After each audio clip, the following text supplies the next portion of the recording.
and foremost, the concept is really rather, it's bold, but it's also realistic. As a project, the multi-year build out of extensive plans for economic, political, and physical infrastructure in the KPMR, but also along the east and west coasts of the peninsula, going up to Russia and China, and the long-planned Korea-Japan Bridge Tunnel project. Remember that that Korea-Japan project has been worked on very seriously for 30 years by NGOs and with some input from government people in both Japan and South Korea for 30 years. I visited there twice in the last 2 summers during COVID. It was not easy, but I got really excellent briefings from Roger's colleagues there and from others about all the work that has been done, all the planning that has been done. One interesting aspect of that is that there's a rather well-known investor, Jim Rogers, I believe, who for, I think, a couple of decades has been, in a way, a cheerleader for investments in the Korean Peninsula cooperation as soon as, you know, there were diplomatic breakthroughs. And he continues to do that. So that's the larger context here. Let's zero in a little bit on Gyeonggi Province. Let's do that partly because I have worked with them over the past 3 years for several reasons. One was that, as Roger said, Gyeonggi Province butts up against North Korea and takes up about half of the DMZ. And by the way, the other province that takes up the other half also has a very deep interest in North-South issues. It has a very deep interest in economic and other cooperation cross-border with North Korea as soon as possible. So when I began talking with Gyeonggi Province people, I quickly learned that they've been working on this in a very detailed and professional way at their statewide research institute, the Gyeonggi Research Institute, GRI. Each of the past 2-3 summers, they have one summer conference called the DMZ Forum. I went to the one in 2000 and 2001, those 2 summers, and I was really surprised because not only did I meet a lot of researchers, many of them with PhDs, these are serious academics, almost all of them, on economics, social structures, infrastructure, green environmental things. I mean, the depth of their research is quite astounding. But I also met there many of the American Korea specialists who I can't see in Washington. They had gone out of their way to invite them. And the third piece of that was that I met the cream of the crop of the South Korean officials, both former politicians, former ministers, current politicians, the best thinkers. And I know these people because I've been working with South Koreans for 30 years on exactly these issues. They're all there at the DMZ Forum.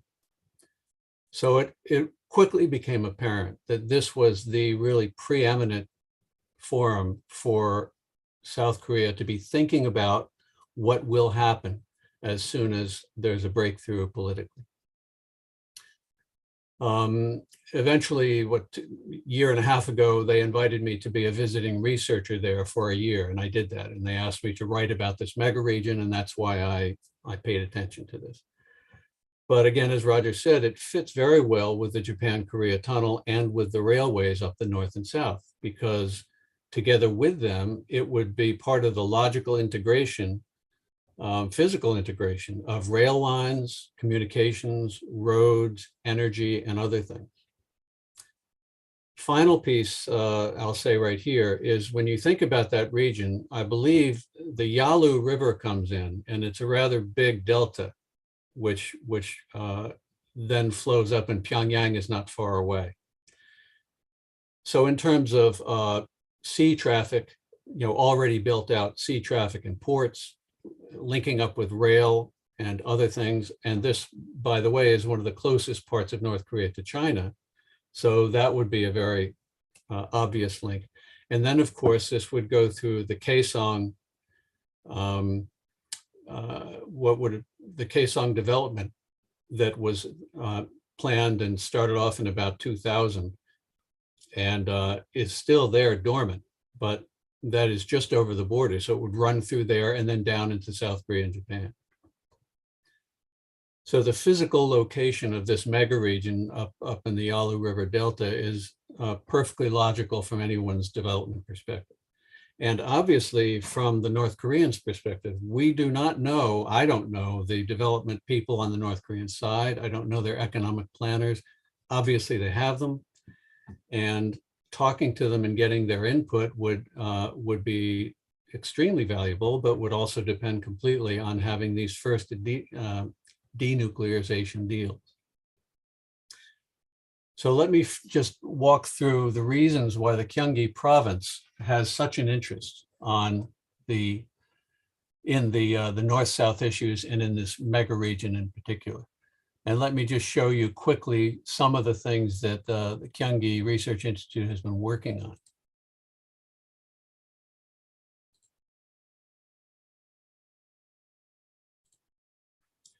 Can you see that? Yep, that's good. Okay. This is part of the study that I was asked to join with, and Dr. Yi Song-woo is one of the chief people who's been working on this and related projects at GRI. And I've sat with him up in Uijeongbo and had some good long talks about this stuff. But this is just one of them. And then here are earlier projects, the Korean Peninsula Mega Region Vision and Strategy. Then another one about shaping urban regions, concentration and decentration of the mega region of Gyeonggi in South Korea. So Gyeonggi itself would be, a very important hub for South Korea and would connect to the north as soon as that's possible. This shows just a little bit more about what GRI does. But look at the fifth number here, prospect of the South and North Korea border region development based on the Twin City model. Very important. Let me stop this for a minute.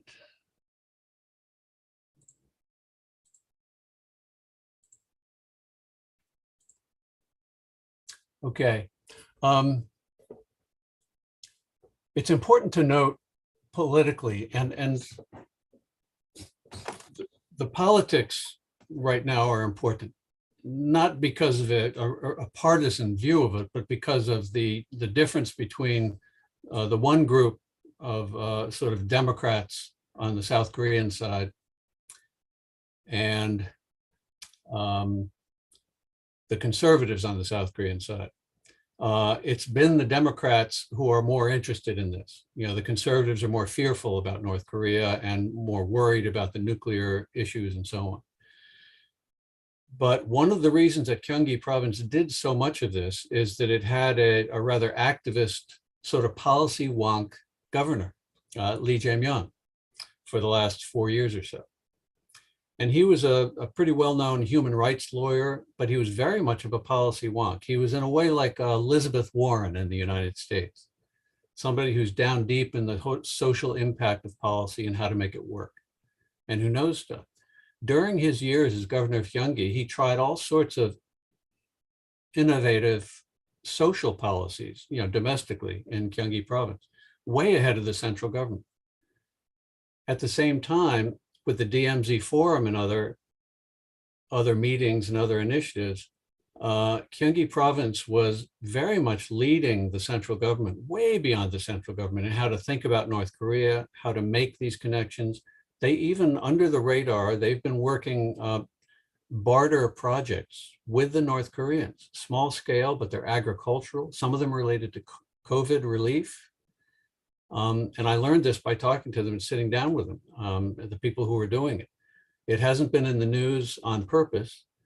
The North Koreans are very angry at the South Korean central government because they haven't delivered anything over the last 4 years. But Gyeonggi pushed ahead, So this simply gives you an idea of, how interested Gyeonggi Province is in this stuff. Now, 3 months ago, there was a big election in South Korea, presidential election, and the conservative Yoon Suk-yeol won. Conservatives also won in the big cities, Seoul and Busan. But in Gyeonggi Province, the Democrat won. This is important. And again, I'm not saying for partisan reasons, purely as a matter of development and progress. This means that Gyeonggi will probably continue to be very much a leader on interacting with North Korea, as well as probably, domestic social issues. That's important, for those of us who care, and for those of us who might go to meetings in South Korea. This is a big deal because that institutional memory and all those studies are critically important. Let me drop down to another question. What would be the benefits for both countries for the KMPR? Benefits for South Korea would be enormous. And an important point here is that if there were the breakthrough, so that you have some sort of interim deal between North Korea on the one hand and the US and UN over sanctions, and the North begins to welcome IAEA inspectors, and they cap their nuclear and missile programs and so on. So we get to the first part of that. As soon as that happens, South Korea would be addressing the fundamental tension between its three roles as a peninsular leader. It's a leader. It's rich, connected, blah, blah, blah, economically. It's a leader on the peninsula. It's also a leader in the region. It's one of the most flexible and modern and dynamic places up against Japan, China, and Russia. You don't even have to argue that, I don't think. And it's a leader, or a potential leader, in its alliance with the US. These are South Korea's three big roles. And in all three of them, this kind of a breakthrough and the beginning of North-South cooperation would instantly provide South Korea with much more options, potential economic development, potential diplomatic development. I mean, so many things. And this is not just speculation. We saw this in the 1990s. I was, day to day, this was my job in the 90s. And then when Kim Dae-jung came to power in 98, and through the North-South meeting and the US response, it was all quite remarkable to watch. But it shows you how regional countries, again, China, Japan, Korea, or I'm sorry, China, Japan, Russia, how they would react. And they reacted very, very well and with great interest. And they would do so today for exactly the same reasons. The benefits for North Korea would also be profound, and they would attract its full attention. The initial deal, some initial deal to begin capping the and rolling back the nuclear and missile programs would unlock sanctions and begin the long process of economic development. I can go into endless detail on what that deal should be, how other people are writing about it, blah, blah, blah, but that's not really our point here. The real idea is when that happens, the North Koreans will see, early North-South economic and political progress would begin to deliver desperately needed medical and agricultural goods, and then energy and many other things. And the North is hungry for all these things. And this is the real leverage we've always had with North Korea. Sanctions are not the leverage. And sanctions, in fact, have been counterproductive. They have prevented denuclearization. They have prevented stability. So these sorts of infrastructure prospects are the real leverage we have with North Korea. And that's why the benefit to North Korea is so valuable here. And I would bet you that, a lot of my colleagues in the mainstream policy circles and in the US government would not agree with this, or they don't see it. They don't understand how North Korea might see something like this. So that's the benefits. Let me get to another point. Integration with the International Highway Project and the Japan-Korea Tunnel. I already discussed this, but you know, the same needs that are, you know, Korea needs everything and North Korea needs everything. It is so isolated, and it's rather prickly and dangerous because it has all these weapons now. It is, when you draw back and look at Northeast Asia, it is a blinking red light, an open wound in Northeast Asia. It shouldn't be that way. And 20 years ago, when the US and South Korea were able to cooperate on engaging with North Korea, it was very rapidly clear all these things would be slowly coming about if we kept up, you know, that agreement framework in that deal. For 20 years, the Americans have stepped away from those understandings, and there's no likelihood they're going to come back anytime soon. So this would lead one to conclude that the South Koreans would pretty much have to take a leadership role on this. There's nobody else who would. What obstacles need to be overcome for this? Well, one way to think about the obstacles that have to be overcome is, as I just said, this project and all of the infrastructure projects, the whole argument that those are the incentive rather than sanctions for North Korea, that argument has to be made by somebody. If you look around, it's blindingly apparent very quickly that the only people who could lead are the South Koreans, and it has to be the South Korean government. There are other interested actors, of course, the Chinese, the Americans, but in today's environment, and I watch this again every day, every hour, and neither of them are in any position to play the sort of leadership role that could get us to that first deal.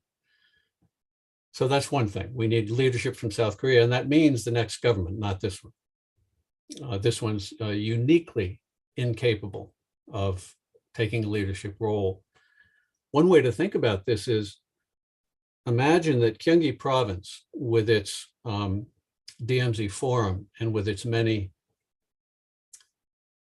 deep dives into how economic cooperation can work in a practical sense, was way ahead of the South Korean government in the last 4 years.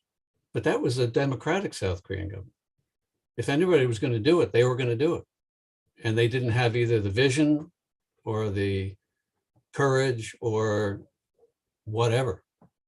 And I listened to South Korean experts complaining for 4 years about this. So it's important to look at these obstacles, but because they're real. You know, we're not going to get anywhere until somebody there. It will be wonderful to have American backing. You already have Chinese backing for a lot of this, but you can't depend on it. So that's a big question mark. In South Korea, you need support. You need domestic support. You need people to be making this argument, and to South Korean public about why this is important.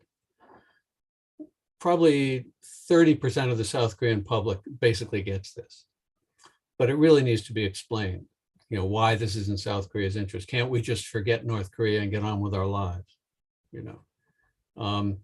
Anyone with a larger view understands why that's not possible or smart or useful. But the argument still has to be made, and you have to grow that constituency.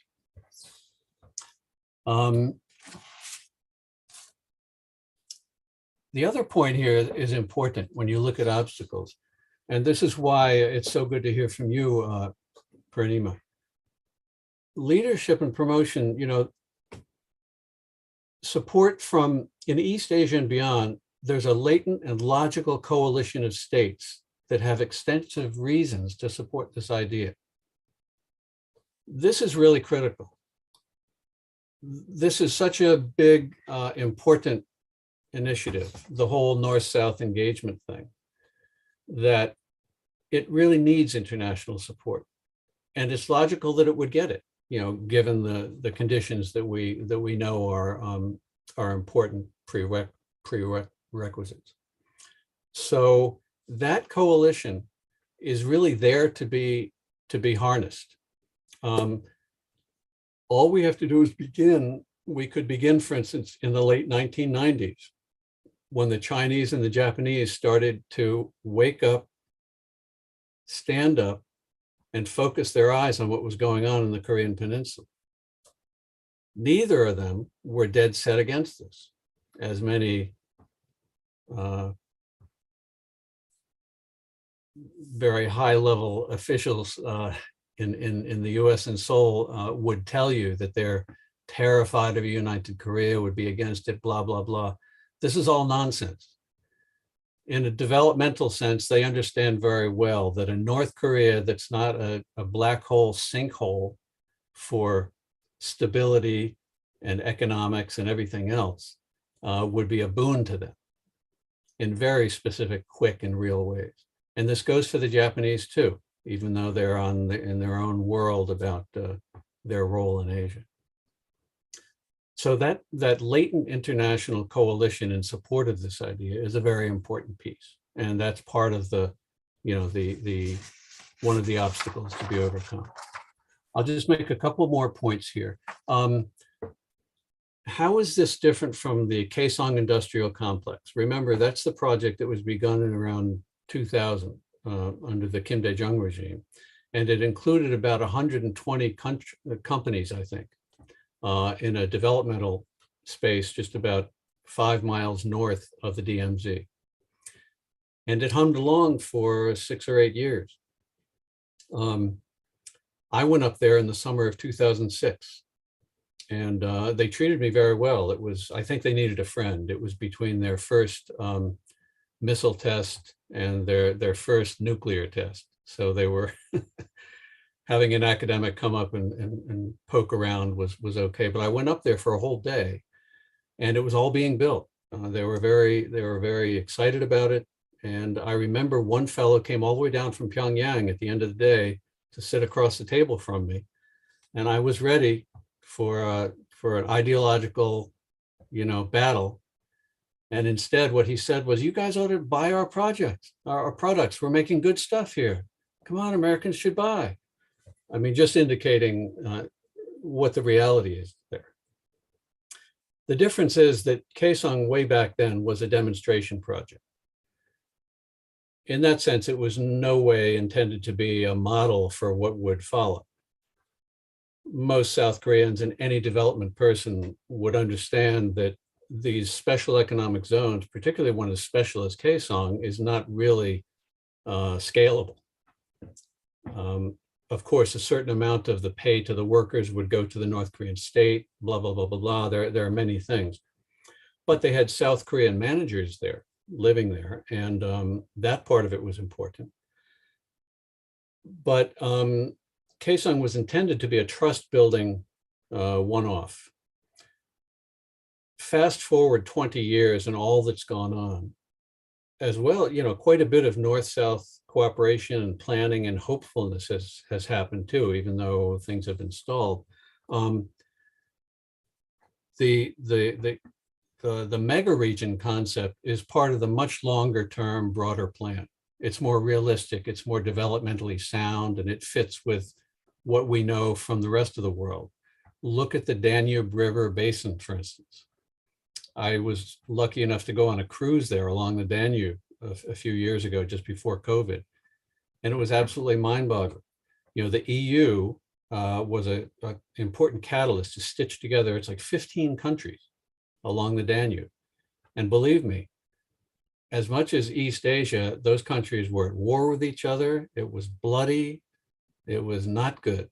And not to mention the Nazis and then the communists. So those folks have been through all of that. And yet they stitched together this Danube special region now, and it has benefited everybody. It's an amazing project. So where was I? Oh yeah, the Kaesong Industrial Complex. So this as a part of the North-South integration playbook. It's also the very logical result of political decisions. let me touch briefly on a new government in South Korea. What's the impact of this project for a change?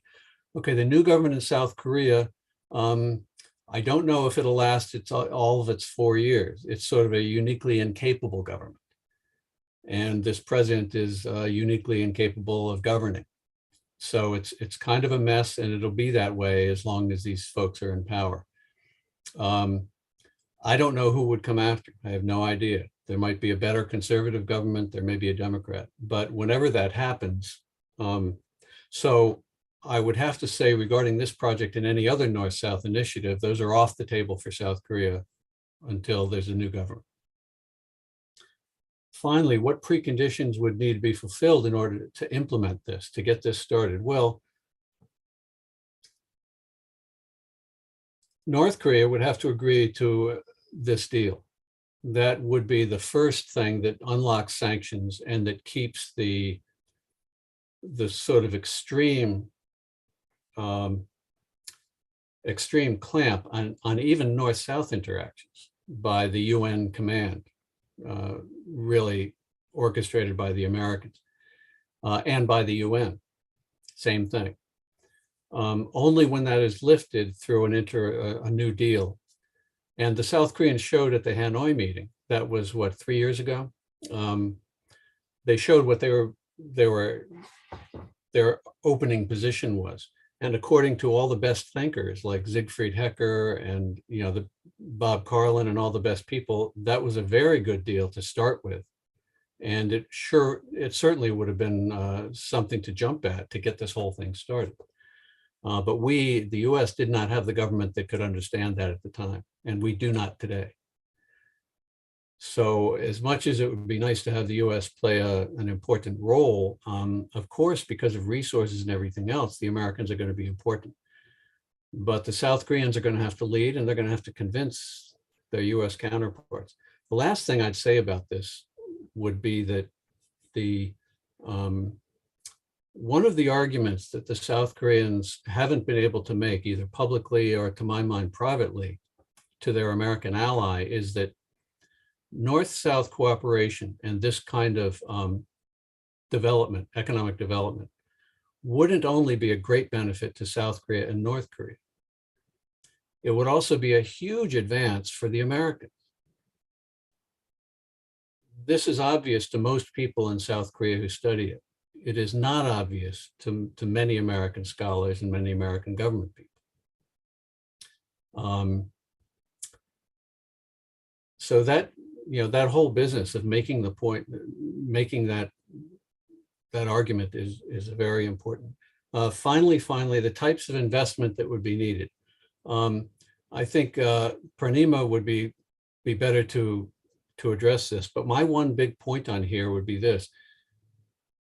Any investment into North Korea will begin with investment from South Korea. Already, of course, you have some investment from China and Russia, but that's on their terms. Well, and it's also very much on North Korean terms. The North Koreans have told me in the past that they're not letting the Chinese and the Russians off easily. They're driving hard bargains, and they laugh and say that they don't get away with much when they do business in North Korea. But the sorts of investments that would come would first be from South Korea and then eventually international. For South Korea to have any trustworthy investments in North Korea, they have to do it completely differently from anything they did in the 2000s. Remember, that was a demonstration project. It was trust building. That was not a model for anything. Now they need some kind of a mechanism that is transparent, that is according to the highest international standards of transparency and non-corruption. This has to be built up by South Korea, and it has to be manned by North Korea eventually to have this happen. North Korea, being on the receiving end, of course, it would cooperate with this. It would be delicate, but it would have to be done. Because this was so clear to me years ago, I fought my way up in the unification ministry and finally found a deputy minister who would talk about it and who said, yes, we've had this kind of a channel. We've studied this and we have it up and ready to go. We can't launch it yet, but we get what you're saying. And yes, of course we would do that. And that's very positive to me. It means that the South Korean professionals are keeping an eye on this. So I think I'll leave it there and invite any questions you might have. Thanks. Thanks, Stephen. That's very a good start. We'll get to questions at the end after we hear from Purnima. But before we do that, I just have one thing that I would like to try and understand a little bit more, and I think our audience would appreciate. What would this mega region actually look like in terms of geographical area, or how would it actually work in terms of, like we think of the Kaesong industrial zone as a defined geographical area in North Korea. Is this supposed to be like all of Gyeonggi-do, or how would it work? That's a great question, and I apologize. I was looking for, there are only, one thing the GRI is terrible at is putting maps on everything. I mean, and look at all those wonderful studies without a map. I was like tearing my hair out. But I did see one at some point, and I haven't been able to put my hands on it, and I will eventually. But the answer to your question is yes. The way to think of it physically is you look at that delta up at Nampo, which comes in and again goes north a bit up to Pyongyang. That's really the biggest delta on the west coast of the Korean Peninsula. And it's a very logical shipping place, for that region, shipping a hub. That acts as a hub. So that out to maybe, a mega city size. You think of something like the size of LA or Tokyo. That's, I think, what we're looking at. And needless to say, being North Korea, it wouldn't be at all as populous. It would simply contain all those things like airports, shipping, trains, roads, and everything integrated, so that as an economic entity, and then it would have, of course, development areas and so on. So just think of it as a modern, well thought out development geographic entity. I see. So kind of, I'm thinking of like what they've done with Incheon, where they've taken an area that's got a lot of low-lying marshlands and everything, and they've filled it in, and they've built big airports, and they've built industrial areas and shipping terminals and all of that kind of thing. But this was kind of bridge between the two Koreas, right? Yep, that's a good point. And I don't know how important the airport would be there, but certainly the shipping and the rails would be the biggest deal in many ways, because one of the engines for all of this is how efficient it would be to finally have a good, well working rail line between all up and down the Korean Peninsula and into China. I mean, oh my God, all by itself, that would be a game changer for the region. Sure. Okay. Well, thank you. We're going to move on to Purnima to give her a chance to respond and offer some comments. So I'd just like to introduce our commentator here, Dr. Purnima Voria is the founder and CEO of the National U.S.-India Chamber of Commerce, which is an international organization that promotes bilateral trade between the United States and India. Ms. Voria is an international business advocate, motivational speaker, and a U.S.-India expert. She was appointed by the U.S. Secretary of Commerce, Gary Locke, as a national advisor to the Minority Business Development Agency to drive growth and policy making for 5.8 million businesses in the U.S. That is equivalent to a $1 trillion economy that she was working with. And in 2005, she was awarded a Congressional Medal of Distinction for her outstanding leadership in business and her contributions to the United States economy. She's also been honored by the Wall Street Journal as Businesswoman of the Year. And I think with her experience coordinating trade deals between India and China and India and the US and various other places, she can offer a lot to this discussion. So, Dr. Voria. Namaste, everyone across the globe. First of all, just to have this concept of Korean Peninsula Mega Region, that is very exciting to me. I have to congratulate all the leaders of UPF and IAED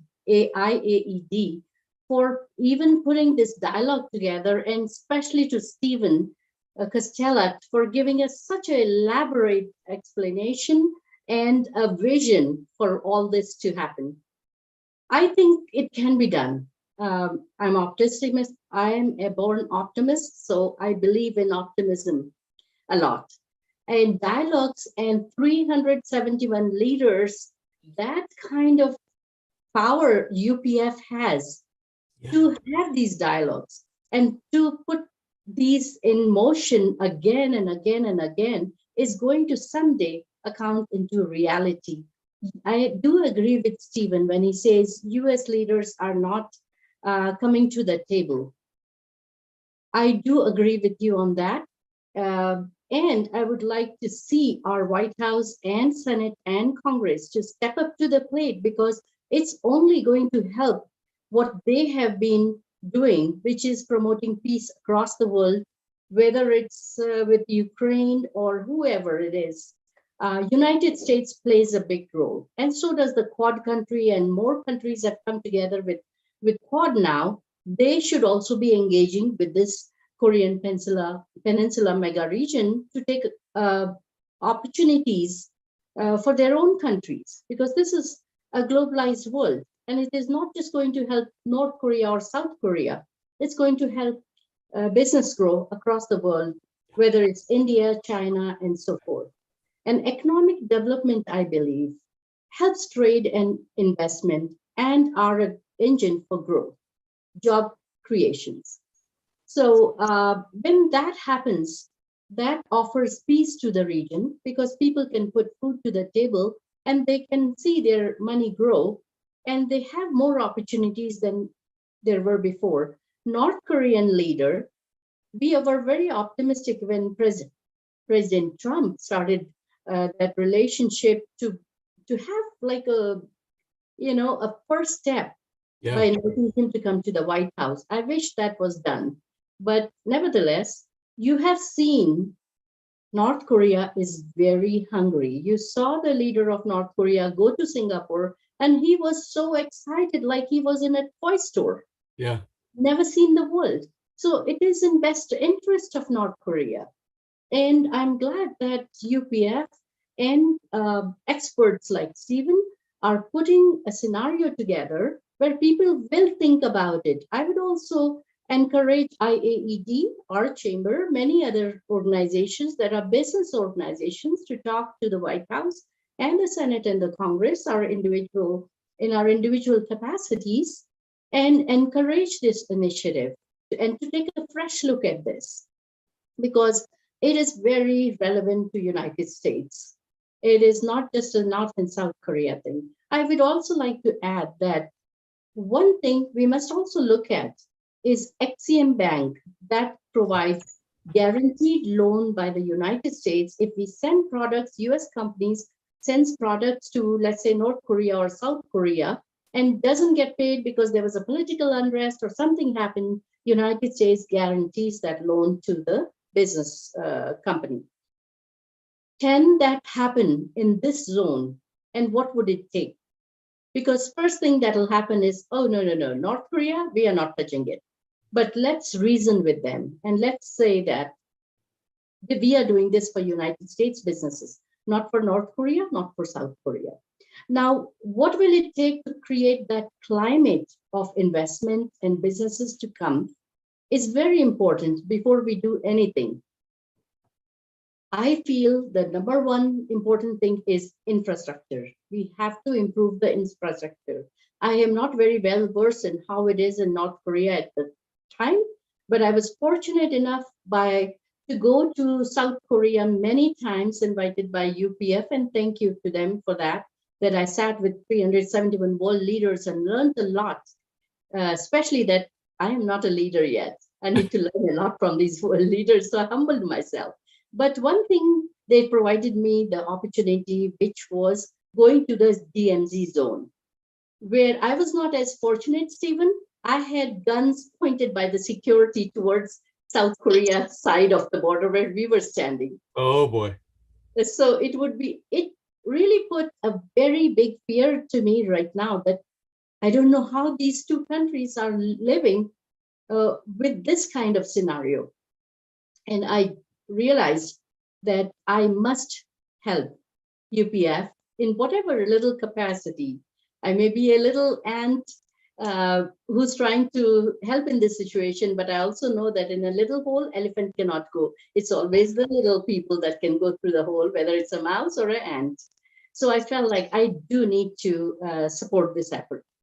But going back to the infrastructure and targeting workforce development programs is going to help. So infrastructure improvement, targeted workforce. And the third, I think, is making a strategy to attract investors, billions of dollars in what makes a city attractive to a business. How we will handle the issue of unrest and put people to ease to be investors and do trade with in the DMZ zone, it's going to be a challenge, but nothing is there in this world that we cannot overcome with a dialogue and the right strategy. So, and how to attract investor and business plan itself is very important. So that we should focus on that. And then how to manage uncertainty in a big scenario like the pandemic. Yeah. And especially infrastructure, the pressure that is there when the movement is not there. And inflation, as we are hearing in the United States, think about it, what inflation can do to a country. So I think it is the right time. If US wants to take a serious look at it, and other countries, this is the right time to have the dialogue. We should have this dialogue with the UPF in South Korea at the big conferences that we have with all the 771 leaders, and hope you, Stephen, can present what you did to us today and let the leaders start talking about it and taking action within their own countries to understand this mega region and the development of it and to participate and contribute. I would also say that return on investment, ROI, is very important when you are attracting people. Without that, high payoff strategies, holistic strategies, payoffs within the certain economic sector strategies are very important. For example, South Carolina had BMW come and start manufacturing in their state. $600 million they wanted to put in manufacturing, but they gave $100 million investment incentives. Now think what that can do to a region. Sure. So that is very, very important. Roger, do you want me to go on, or would you like to step in? Why don't we bring Stephen back on? And do you have some questions that you wanted to ask to him directly about this project, or some comments?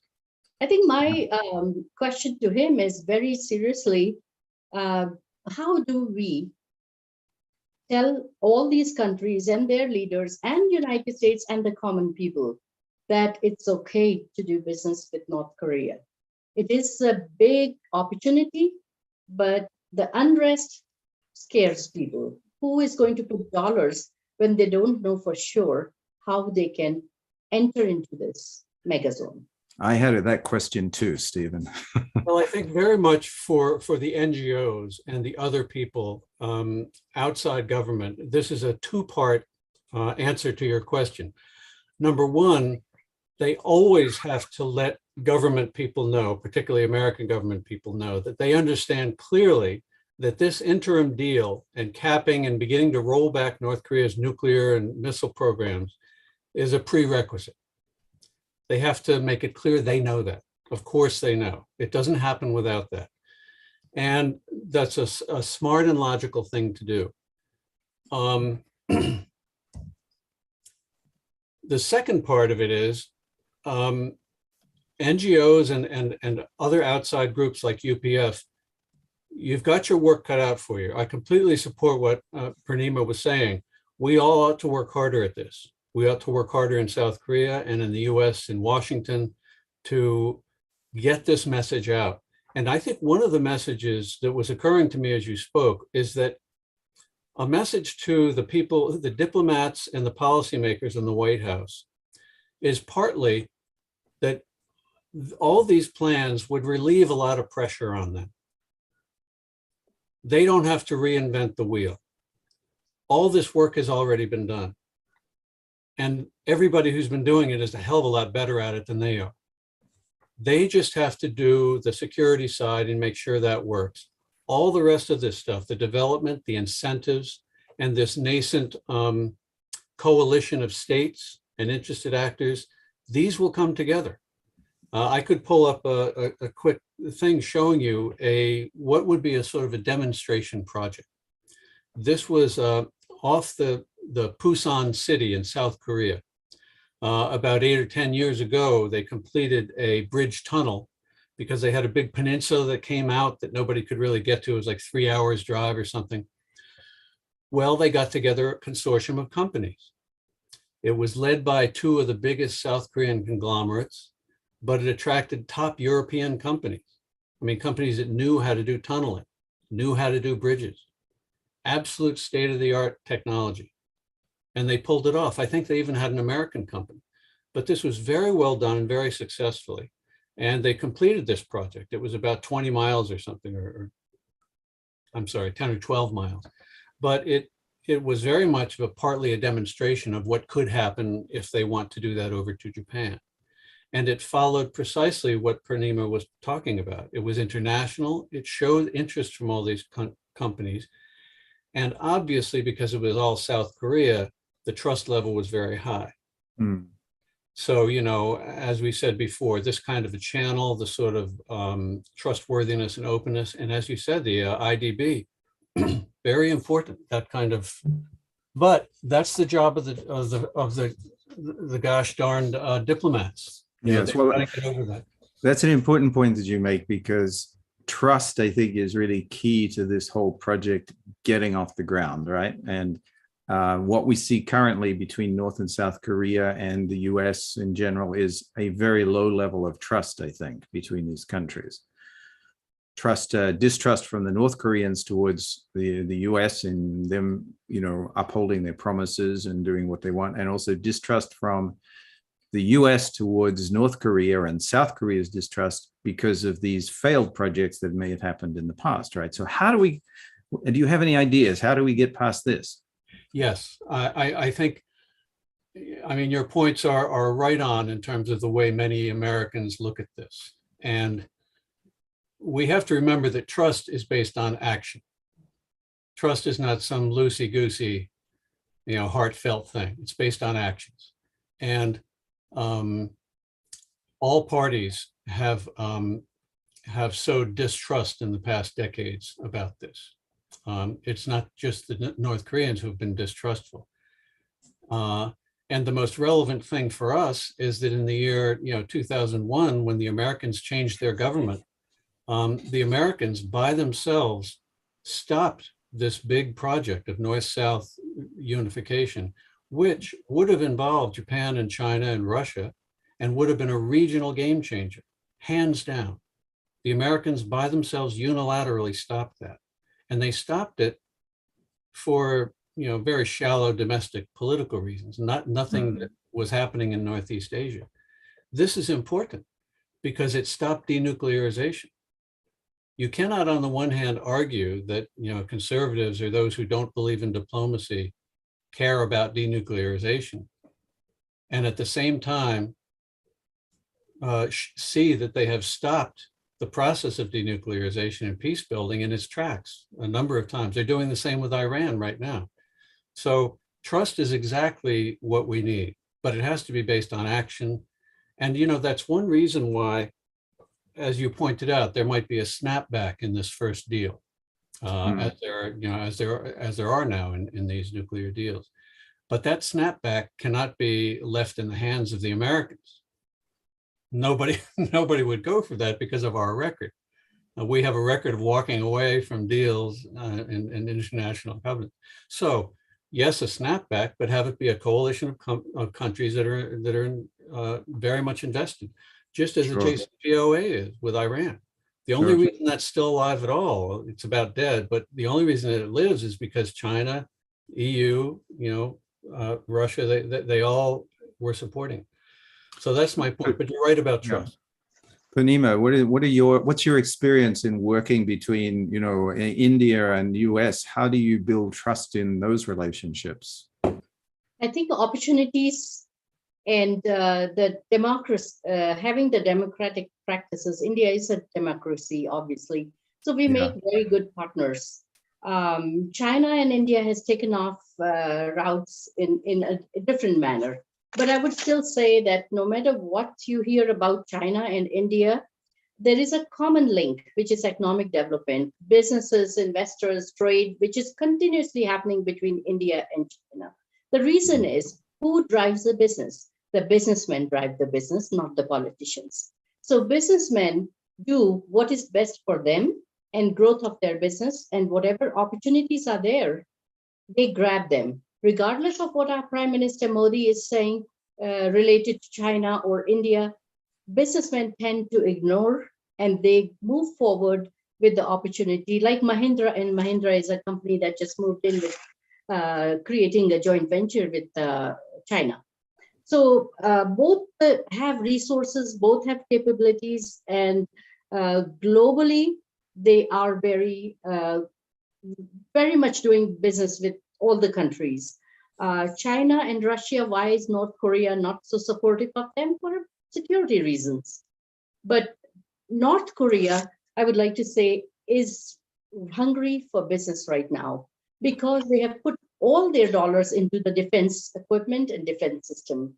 So who is suffering is the common man.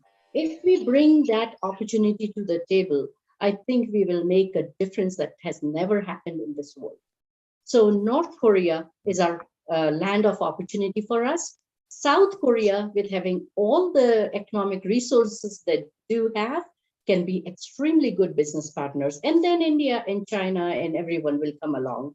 Like I said, Quad countries should be doing business with this region. But again, I would also like to mention just real quick points, which are very important, because for this region, I know you all are working very hard, and this will hopefully become a reality. We all pray for that. But when this happens, there are certain things that we should put in our business plan. And I know I'm putting the cart before the horse, but everything should be on the table. Yeah. For example, lacking a good motive for the acquisition is always a challenge when you're attracting business in your country or in your region or in your city. Targeting the wrong companies is something we need to stay away from. Overextending or overestimating synergies, that's another problem. Mm-hmm. And then the fourth thing I would say is overpaying. And fifth is exogenous risk and losing the trust of important stakeholders. If that happens, your whole business plan will fall apart. Inadequate due diligence. I always tell my customers in the United States, we have to do due diligence, no matter who we are dealing with in India. We have to do due diligence. We have to find the right partners. We have to do a lot of things because business and politics goes hand in hand. And failing to pull out when the evidence says you must, that's another thing the businesses will be looking at. I see. And the last thing I would say is failed integration and neglecting, lacking of the motive for this acquisition.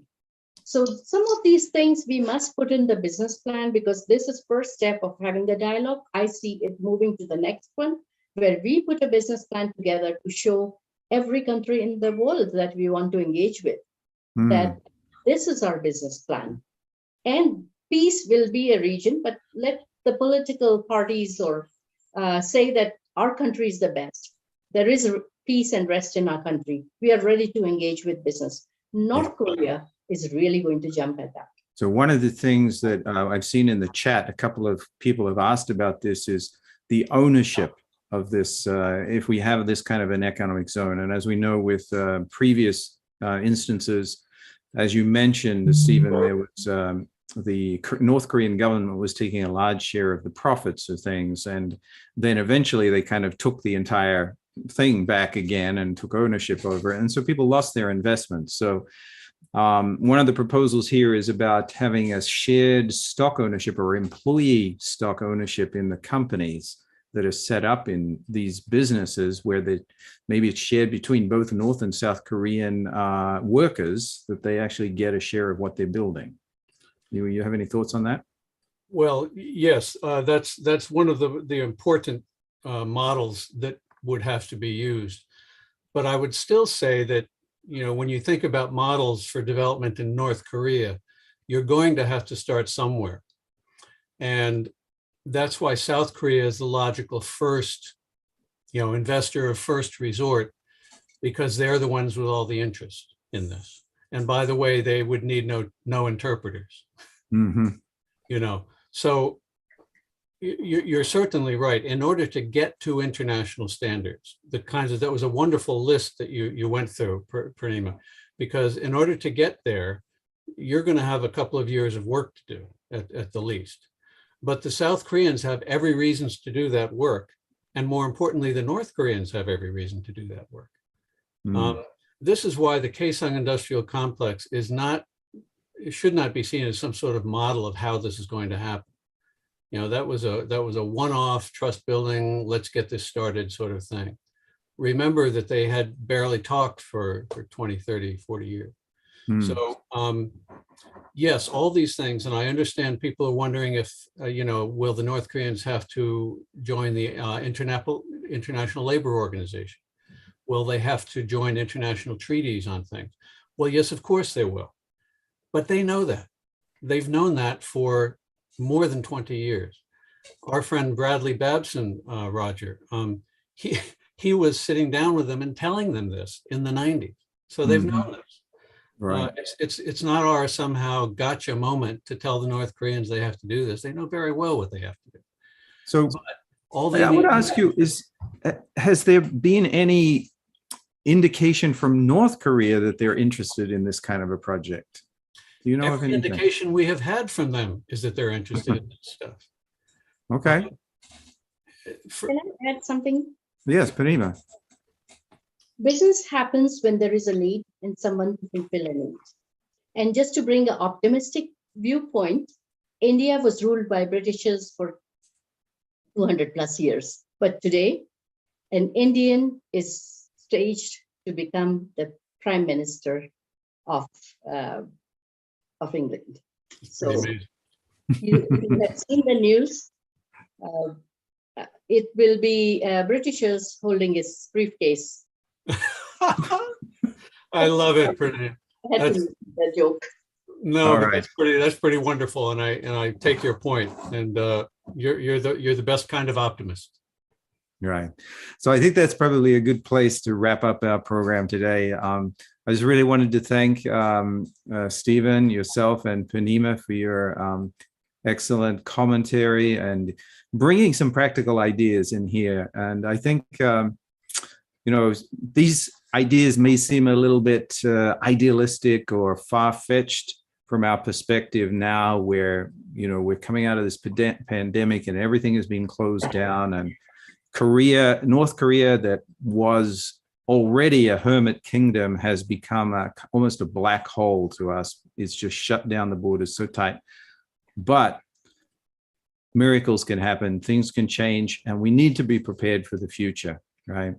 Nobody expected the wall between East and West Germany to come down so quickly, and that kind of thing can happen here as well. I really believe that. So let's be prepared and be ready. And I'm really grateful for the work that you're doing, and I hope that it can lead to something greater. So thank you very much, everybody, to all our attendees, and we will see you next Tuesday at the same time. If you didn't already, please sign up on our website so that you can get future emails about these programs.